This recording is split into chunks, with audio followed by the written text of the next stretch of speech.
Mga kasimanwa, today is October 15, 2025. Kaya kita bumalik sa area Makato. No, mga kasimanwa, makita natin ang pinaka-latest nga sitwasyon ng karsada. Panagligan nga inadlaw nakita natin no, in Tambakan.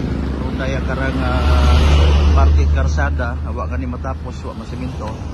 Ag naagyan natin as of this time. May movements rong mga heavy equipments iya sa area ag ginatapan o gitapakan ng abagas mga kasimanwa. Okay. Nagpundo pa yata no, nag-break pa at makadali rong mga operators it heavy equipment mga kasimanwa. Okay. So conforme kamo kara mga kasimanwa sa band-aid solusyon na provide iya sa area no mga kasimanwa. Okay man raw feedback reaction sa pila ka mga residente hindi pag-obrahon gid mintras nga uwa it matabo nga disgrasya. Reportedly may nahuhuli ka nga sakyan no mga kasimanwa dahil nga ni nga bukon it simentado wa matapos. Okay, natanaw galing naton may mga bato sa kilid na basig kung biskan manatikaran ko nagpabisik.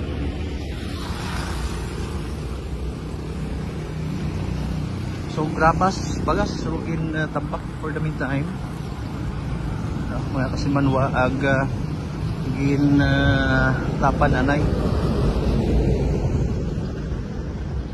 gawig patagera yung nga matapos ng karsada.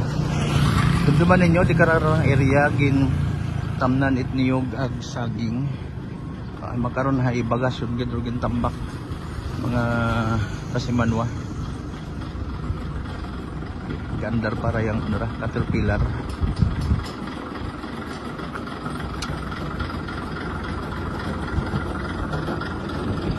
Nakapakita talang man para at least kung mag-aagi di karang area bisan pa paano ay panatag nga hindi makuhog. Although guys pagtanaw ta karay bukon pat at safe nga mga maagyan kapin pa kon mag-ilingugan no mga kasimanwa. Dependera kung mabuksan ag magamit rong center lane nga ra no kasimanwa kita tidiya. Okay. So mga wig matarong pagtambak it bagas at least saan pa paano no kuon kadat madisgrasya sa tunga kay man intambakan yon mga kasimanwa. Nagligad nga nga post na kita nato na higapok pagang for now hindi pa man maagyan ay apisar nga may intambak sa tunga mga kasimanwa.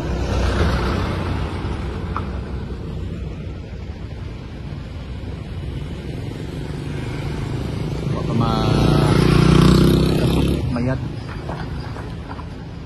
delikado dapat gina follow up ra it maghimos o mga bato nga posible nga magbilin sa gilid